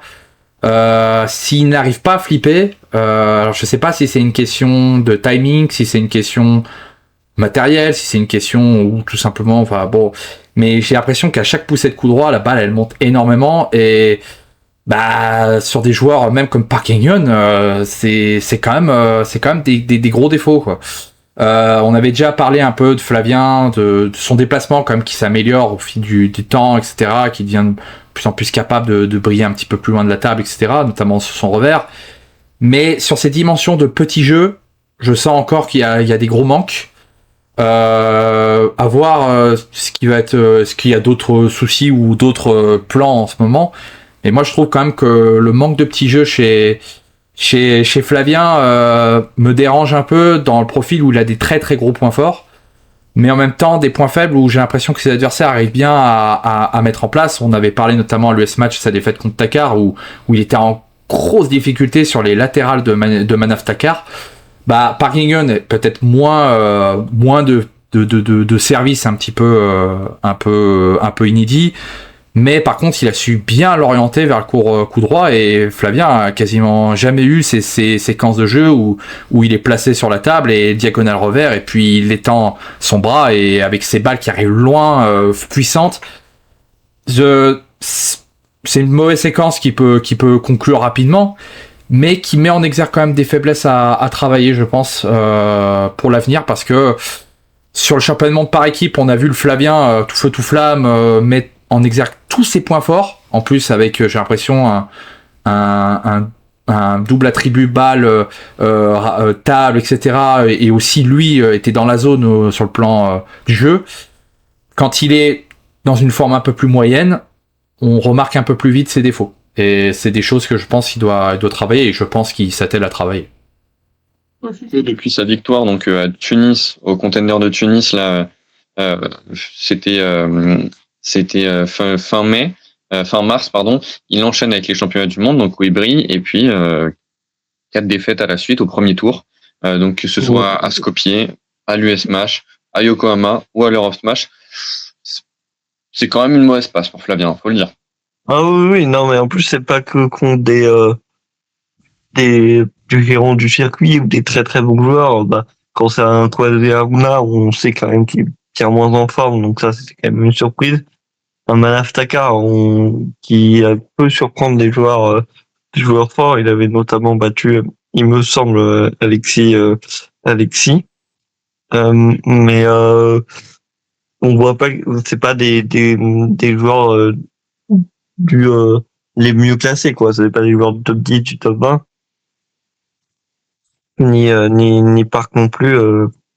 Donc oui, après il y a sa défaite contre Félix qui est un peu plus logique, mais moi sa défaite contre Félix ça m'a quand même un peu inquiété, parce que vous voyez que par rapport au championnat de France, même s'il perd 4-0, c'est super serré. Là, je trouve qu'il voyait pas le jour et qu'il voyait vraiment pas très bien. En général, je trouve qu'il joue pas très bien en ce moment, et comme disait Damien, on voit quand même bien ses défauts en ce moment. Moi, c'est peut-être Flavien un homme de dynamique quand il arrive sur les championnats du monde. Il arrive en ayant gagné le Contender de Tunis aussi. Donc moi, je pense que s'il te regagne une belle victoire, il peut enchaîner, et je pense que ça pourrait être très intéressant. Maintenant, oui, il faut le reconnaître. Bon, il est quand même vraiment pas en forme, quoi. Et à contrario, par contre, Thibaut Porret, lui, n'a pas pu participer aux Champions faute de wildcard, forcément, comme on avait déjà 4 Français avec les frères Flavien et Simon, mais vient d'enchaîner avec un nouveau quart de finale à l'Europe Smash, et puis en disposant à la belle de Patrick Francisca, alors qu'il était vraiment malmené par l'Allemand dès le premier tour de l'Europe Smash. Ouais, Thibaut, c'est hormis la défaite contre Félix, où ça fait longtemps que j'avais pu. Enfin, ouais, ça a rappelé un peu Lilian Bardet l'année dernière, l'US Match. Là, il est vraiment pas existé. Mais hormis cela, le match face à Francisca, on a vu un Thibaut Porret résilient, qui a gagné un peu à l'image de son match en Coupe du Monde face à Douda, quoi. Il y a des séquences mortes, des séquences, il y a des hauts et des bas chez Thibaut, mais à la fin, quand il est dans ce mood-là de jamais lâcher, d'être concentré, c'est quelqu'un qui peut battre des joueurs du niveau de Patrick Francisca, quand même, qui est quand même un top joueur européen. Son match contre Geraldo, je l'ai apprécié, peut-être plus que Francisca, parce que pour le coup, il y avait vraiment des très très bonnes choses dans le jeu court, même dans les rallyes. Je sentais un Thibaut Porret vraiment impliqué à la table, moins de fautes de concentration. Par contre, la défaite contre Félix, sans renier à son bon tournoi, ça montre quand même l'étape qui reste encore à franchir, quoi. Là, on sent quand même que sur de la diagonale revers, sur certaines remises de service, sur des lectures de service, quand on parle peut-être d'un des meilleurs, voire du meilleur du circuit. Là, Thibaut, il est en difficulté et en plus, j'ai l'impression qu'il a pas d'armes à partir de son rentrant qui gêne énormément Félix, tu vois. Donc, c'est vrai que c'est un peu dommage cette défaite-là. J'aurais préféré personnellement une défaite un peu moins sévère et un Thibaut Poré un peu plus dans le match, parce que je trouve quand même que c'est un petit peu dommage pour son tournoi global. Mais son match contre Geraldo montre que c'est un joueur qui progresse, qui devient complet. Et ouais, c'est quand même un bon tournoi et là, pour le coup, il va quand même gagner des places au classement. Il va pouvoir jouer les Champions. Là, il est 3e meilleur joueur français. Donc ouais, c'est bien. C'est bien. Il faut qu'il continue cette dynamique Macao. et pas. Ouais, par exemple pour Macao, voilà, exactement. Non, Donc, pas encore Macao, ce sera Simon. Ah, ça sera Simon encore. Oui, pardon. Bah, Pas en parce tout que cas, ça a déjà été établi, mais Montpellier, il devrait être dans le cut au moins. Voilà, Montpellier devrait être dans le cut. Donc voilà, c'est quand même globalement un bon tournoi pour Thibaut Poré. Juste ce petit regret de ce match contre Félix où voilà, on a l'impression même que dans la tête il avait un peu lâché, compréhensible. Voilà, tout le monde, on a tous vécu ça sur une table où on a l'impression qu'on affronte un joueur qui est en avance sur ce que tu fais. Mais bon, c'est vrai que par rapport à ces deux anciens matchs, on avait vu peut-être le Thibaut Poré un peu plus un peu dans le voilà, un peu dans le mood. Bon bah j'ai perdu avant même que le dernier 11 points soit franchi, quoi. Ouais, bah moi j'avoue que je suis pas le plus grand fan du jeu de Thibaut, mais moi ce qui m'a impressionné c'est sur son match contre Francisca où franchement il était très malmené, il perd les 2 premiers sets, il est mené sur le 2 troisième, finalement il arrive à te remonter tout et ça fait très plaisir parce que il l'avait perdu juste avant au Star Contender justement. Et là, qui réussit à gagner, ça fait plaisir. Ensuite, il fait un match plutôt maîtrisé, on va dire, contre Geraldo. Et ensuite, bah, il y a ce fameux match contre Félix où, bah, il faut pas le jouer. Et c'est très bien d'ailleurs, on pourrait dire que les joueurs français connaissent mieux Félix, notamment ses services. Et là, on a vu Thibaut qui était complètement dépassé sur les services de Félix, hein. Donc il y a quand même toujours cet avantage même contre les Français, hein, Félix. Et ouais, Thibaut, c'est quand même un très bon tournoi, un tournoi un peu à son image, assez où il atteint des huitièmes de finale, donc c'est pas un quart, c'est pas un énorme résultat, mais ça le fait monter à la 22e place quand même, donc il va pouvoir accéder aux champions. Je suis curieux de le voir sur des champions, voir ce qu'il peut donner, notamment à Montpellier, parce que je crois qu'on l'a jamais vu encore en champions à Montpellier. Il était là l'année dernière? J'ai pas ça en tête, l'année dernière, Flavien est invité. Il était pas là, quoi. Je crois que Lignon est aussi invité. Et C'est possible. si, il doit être là l'année dernière. Il doit être là. Attends, je vais te dire ça. Mais en tout cas, moi, ce que je trouve très intéressant chez Thibaut, pardon, c'est que il a cette capacité à être constamment dangereux. Parce que même si c'est pas le joueur le plus agressif et surtout qui tape le plus dur, le plus fort et qui est le plus tranchant du circuit, c'est un gars qui peut accélérer, que ce soit en flip coup droit, en flip revers. Donc c'est toujours très dangereux. Tu sais pas vraiment à quoi t'attendre avec lui. Même si, quand je le dis, c'est pas celui qui va frapper le plus fort, il peut dégainer à tout moment. Et je pense que ça met l'adversaire toujours dans un degré d'incertitude assez élevé. Et ça, c'est un point fort qu'il va falloir toujours conserver, quoi. Mais non, il est pas participé à Montpellier. Non, il était pas là, ouais. Mais du coup, ça Je sais pas si c'était pas blessé avant ou quelque chose comme ça. Oui, c'était blessé. Oui, C'était oui, blessé. et Lyon avait, du coup, il a quelques retards. Mais du coup, ça provient à Montpellier. Du coup, je suis hâte de découvrir ce qu'il va faire dans cette ambiance où on sait que c'est toujours assez fort. Où on sait que c'est quand même assez différent des championnats de France. Donc, je suis curieux. Ouais, nous aussi on est curieux, mais moi j'étais curieux surtout de voir la saison de Lilian Bardet avec son nouveau classement de 50e, 40e mondial dans ces eaux-là, même si parfois il a même été entre le top 30 et le top 40. Mais finalement, il n'aura jamais capitalisé sur son classement acquis à la suite de l'US Match. Et maintenant, il est redescendu à 86e place mondiale. et ça fait très mal pour Lilian. Voilà, finalement, pas grand-chose à retenir. Défaite face à Wenuribo, il aura tout donné, mais Wenuribo, c'est un autre calibre, c'est un autre monde. Même un Wenuribo qui n'a pas forcément fait une très bonne compète et qui se fait éliminer au tour suivant par Geraldo, c'est pas. Il y avait 2 classes d'écart. Oui, franchement, il n'y a pas grand-chose à dire là-dessus.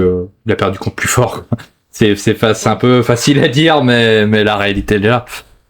Lilian a un style de jeu qui peut lui permettre d'exister dans les matchs, d'exister dans les rallyes. Il a une puissance de feu en coup droit. Mais les adversaires savent un petit peu comment l'orienter. Et j'ai un peu toujours ce match-là où j'ai l'impression que Lilian, il a beau être dans le match, il a beau être dans le coup.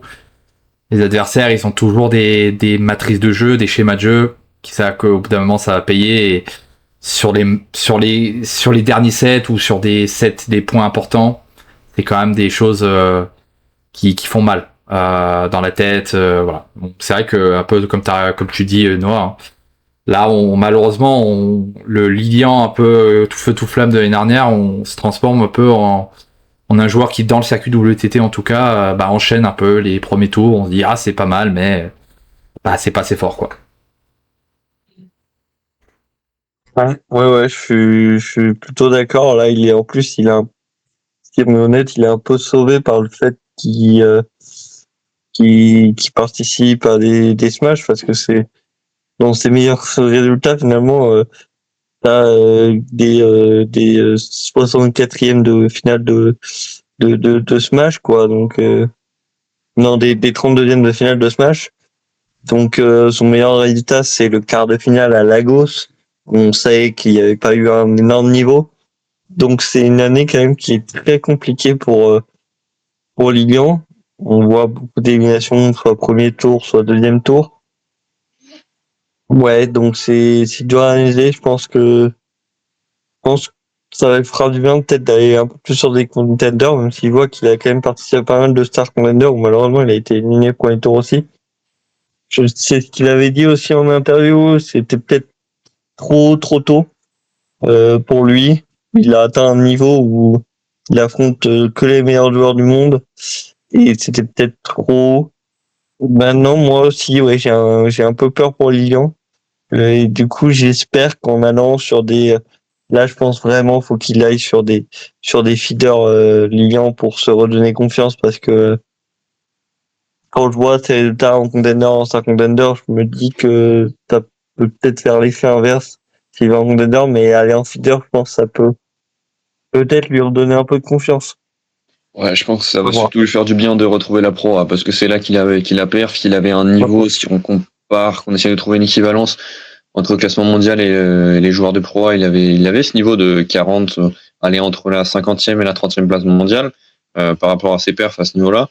Mais il va être très content, je pense, de quitter un peu le circuit mondial pour une petite période et de retrouver son petit confort de la pro. Et puis maintenant, je pense qu'on peut analyser donc le côté le tableau féminin avec Diana Noine, Kritika Pavad, Camille Lutz, Charlotte Lutz, Audrey Zarif, Isa Koch. On va commencer pour changer par Audrey Zarif, Camille Lutz et Isa Koch. Malheureusement les gars, il n'y en a aucune des trois qui est sortie des qualifs. Damien, ton regard sur les matchs de qualif des trois joueuses, on a vraiment des destins différents. Parce que Audrey Zarif s'incline au 3e tour. Camille Lutz, c'est un peu plus compliqué. Isa Koch, c'était son premier grand smash, donc ses premières qualifs. Quel regard t'as sur ça? On sait que c'est des parties de tableau un peu coupe-gorge. Hein. Je pense que la dimension de stress est peut-être même plus importante que quand tu es à partir des 64e de finale. Je pense que très clairement, là, le niveau de pression, il est élevé. Audrey, c'est dommage, hein, parce que très clairement, il y avait la place, je pense, pour encore arriver au carré, au premier, enfin en tout cas au tableau final. C'est un peu dommage. Isa Koch, je pense que c'est une expérience à voir. Alors après, dommage de perdre 3-1, je trouve, contre Aria, l'italienne. Je Je pense qu'il y a pas Arlia, pardon. Je pense pas qu'il y a 3-1 en niveau entre les deux là. Donc, on va mettre ça sur le compte d'une première en grand match. Beaucoup de choses après cette finale de championnat de France à digérer, etc. Mais ouais, pour Camille Lutz, c'est un peu pareil, un petit peu décevant. Pas encore de sortie comme ça de ces tableaux de qualification pour aller au premier tour. Donc et en plus, quand on voit, par exemple, le parcours de Picoline qui a su battre Charlotte et qui a quand même qui a au moins fait le deuxième tour, on se dit que ces tableaux de qualification, il y a de la place après si tu as un bon tirage pour pouvoir gagner des points. Donc c'est dommage pour nos Françaises, mais bon, c'est comme ça, c'est la loi du sport. La petite Divianchi Bowick, là, Bowmick, faudra la surveiller quand même. À 15 ans, presque 16, passer le premier tour de qualif, c'est déjà une belle performance, je trouve. Surtout en battant Camillus, même si elle a un jeu un peu atypique avec le picot, même. Je trouve qu'elle avait pas mal d'audace, elle avait du cran quand elle fait son service. Je sais pas si vous l'avez vu, service totalement mou. Elle te met juste la balle en jeu avec le revers, et t'as des joueuses comme ça, comme Camille, comme même à son deuxième tour contre Dia Chitali. Si Dia la connaît sûrement un peu plus, comme c'est une indienne comme elle, se casse les dents totalement sur ce service. Je trouve que non, va falloir surveiller. Ça doit être assez marrant à suivre. Ouais, moi personnellement, Lydia Cox, je pense que c'est une découverte aussi, donc je suis pas particulièrement déçu par sa performance.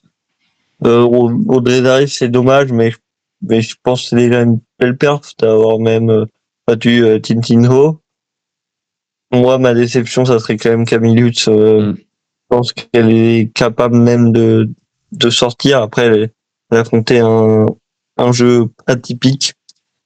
Mais moi, je trouve ça dommage parce que il y a quand même du côté féminin, quand même, on est quand même largement pas dans la même situation que du côté masculin pour les Français. On voit quand même que il y a une possibilité, il y a un espace.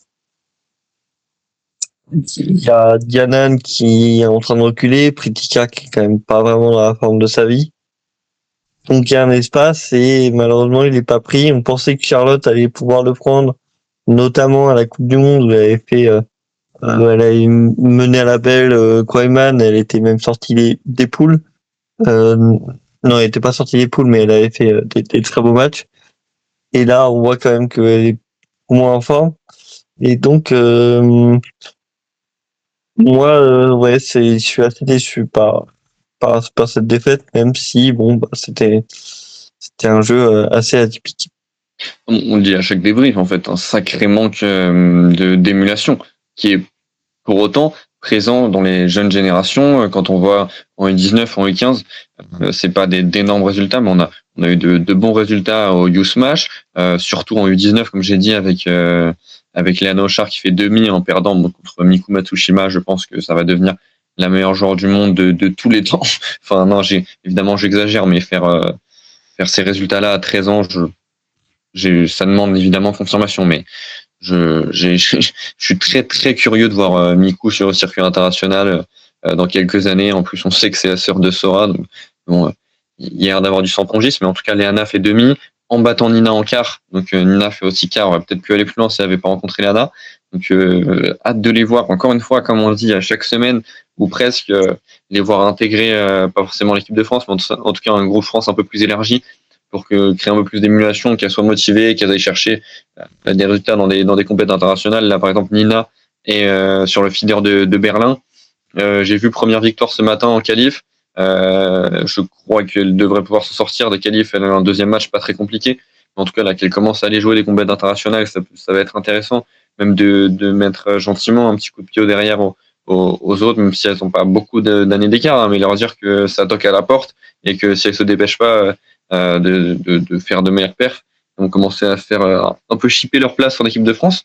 Donc voilà, hâte que ces joueuses-là viennent un peu bousculer la hiérarchie pour créer de l'émulation. C'est vraiment pas de manière négative que je dis ça. J'ai pas envie de foutre les sœurs Lutz, Pritika Pavad, Jianan et Audrey Zarif dehors. C'est créer de l'émulation, créer un groupe, même s'il y a un groupe évidemment. Elles s'entendent très bien, c'est pas la question, mais voilà, de créer de l'émulation, de créer une dynamique positive au sein du groupe.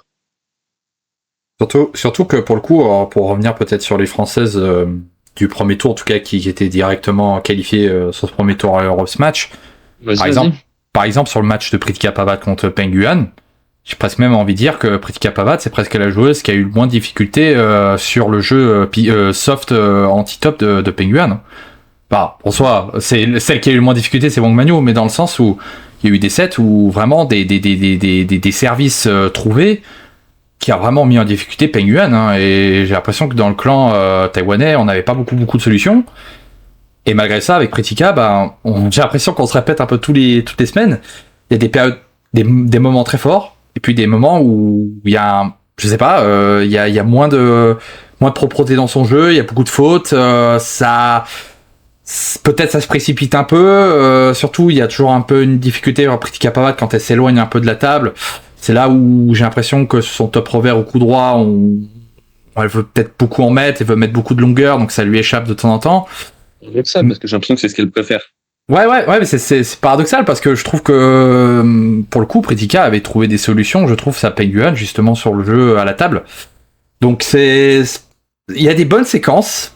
Franchement, il y a des choses où on se dit, waouh, en termes de qualité de service, de qualité de zone trouvée, c'est quand même une fille quand même qui a des capacités. Mais il y a des moments où c'est inconstant, il y a des trous noirs, des trous dans ces matchs, et c'est dommage parce que quand on voit finalement le parcours de Peng Yuan, alors bien sûr Peng Yuan a un jeu atypique, donc les Nagasaki, les Hashimoto ont eu justement peut-être un peu une nouveauté pour elle, mais en soi on sait jamais ce qui peut se passer, ça peut ouvrir quelque chose, et c'est des victoires comme ça qui payent pas de mine, mais c'est une victoire et c'est en manque, et je suis un peu d'accord avec toi. Je pense que cette équipe, elle a vraiment besoin d'émulation, elle a vraiment besoin encore une fois, on va pas dire de son Lebrun, parce que on va pas dire que Nina Gozeng ou Liana Ochar sont les futurs Lebrun, mais d'une émulation de nouvelles personnes qui vont amener à ce que les filles actuelles qui sont un peu dans le doute, que ce soit Charlotte ou Pritika, peut-être retrouvent un niveau de jeu plus constant et arrivent elles aussi à faire leurs exploits, ou en tout cas à faire des bons parcours. C'est vrai que c'est dommage parce qu'elles ont de la qualité, mais tu sens que c'est pas tout bien assimilé, ou en tout cas il y a de la constance, quoi.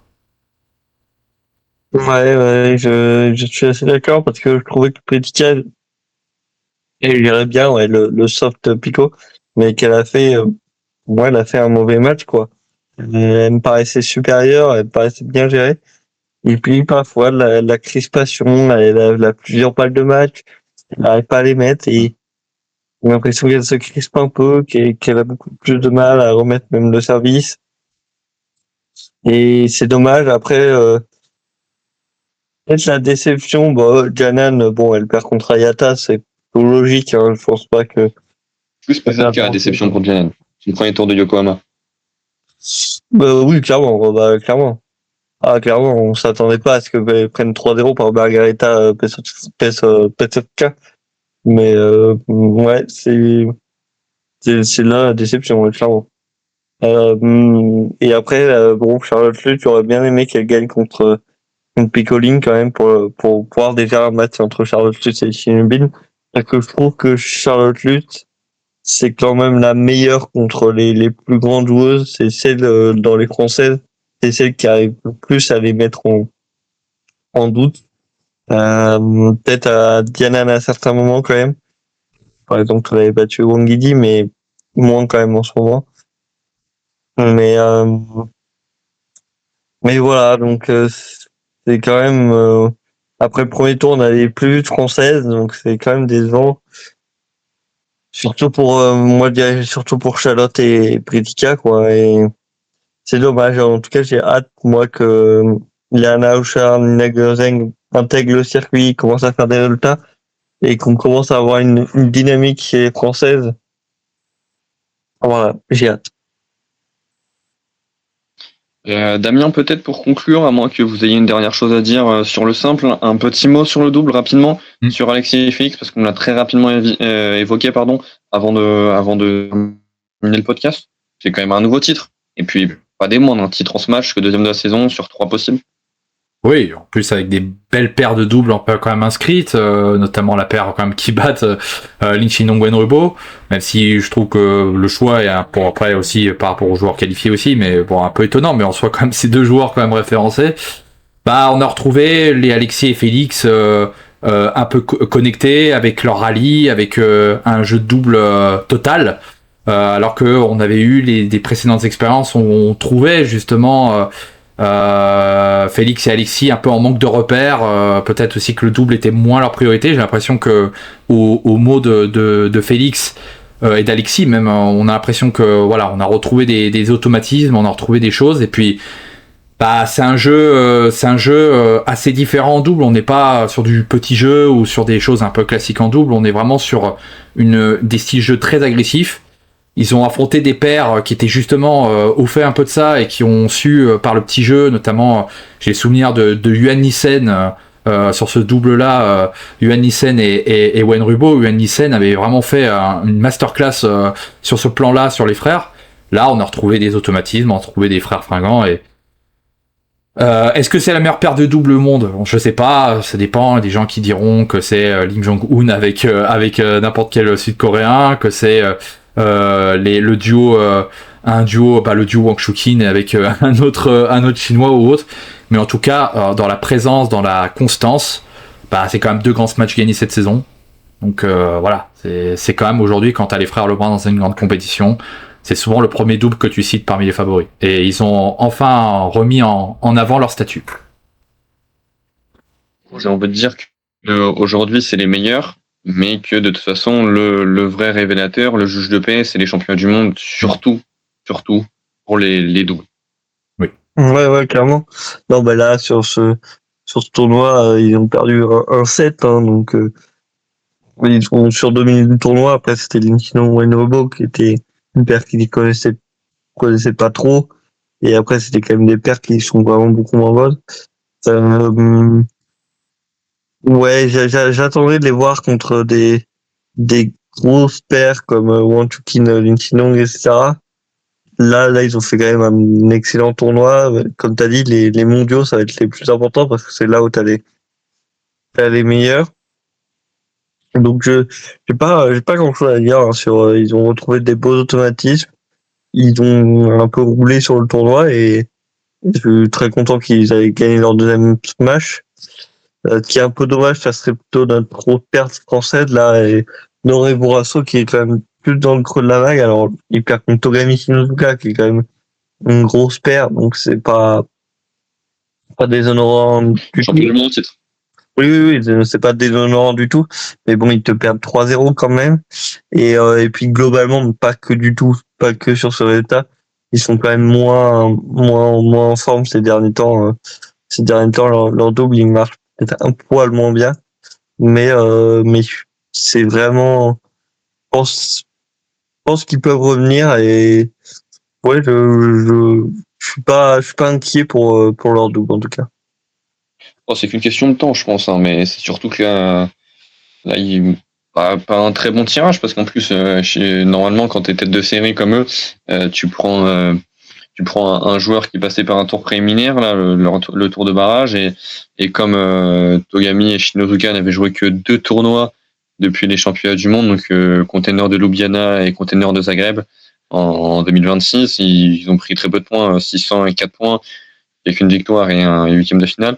Ils nous ont joué dès leur premier tour, donc normalement ce statut de tête de série te permet pratiquement de passer un tour, et là ça n'a pas été le cas, donc ouais, hâte de les revoir sur une autre compète, pour peut-être avoir des premiers tours plus faciles, potentiellement un US match. J'espère qu'ils auront une wildcard, on va espérer une wildcard de l'organisation, mais une wildcard de la WTT, souvent ils les reçoivent parce qu'il y a quand même peu de paires, peu de pays où il y a 2 paires aussi, avec un niveau de jeu aussi élevé, donc voilà, on espère qu'ils pourront se refaire la cerise sur un China Smash.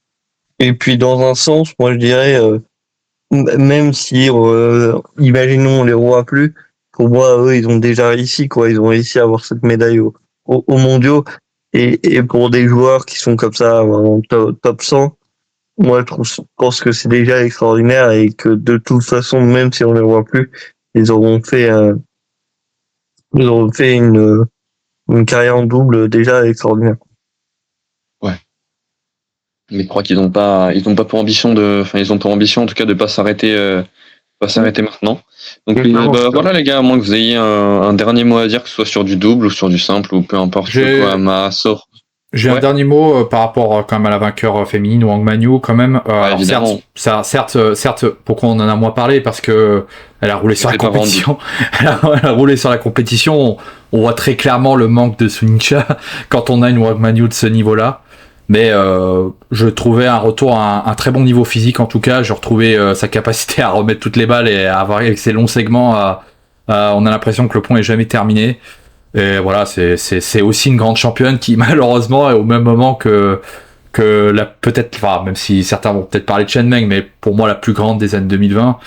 Donc voilà. En tout cas, on espère revoir ce duo-là, parce que c'est quand même c'est les deux reines du circuit, et on sent que Wang Manyu, quand elle est à 100%, elle est vraiment au-dessus. Même une Wang Yidi qui joue très bien, je trouve, sur la finale, ne résiste pas plus de 5 ou 6 manches. Donc bon, c'est encore à sacré. Et puis en plus, on sait maintenant qu'il y aura peut-être un petit suspense pour la première place. Donc je sens qu'il y a quelqu'un qui va être content de ça dans ses pronostics. Non, mais c'est vrai que c'était ma prédiction, mais j'ai vu passer sur les réseaux, j'avoue que j'ai pas vérifié, que apparemment après le Champions de Macao, Wang Manyu devrait passer numéro 1 mondial. Bon, de toute façon, ma prédiction, déjà de toute manière, ça la ferait pas passer dans notre esprit au-dessus de Su Ningxia en termes de niveau. Et puis au niveau de ma prédiction, j'avais dit qu'en termes d'affrontement direct, elle serait au-dessus, et force est de constater qu'elle est à 3-0 contre elle depuis le début de la saison.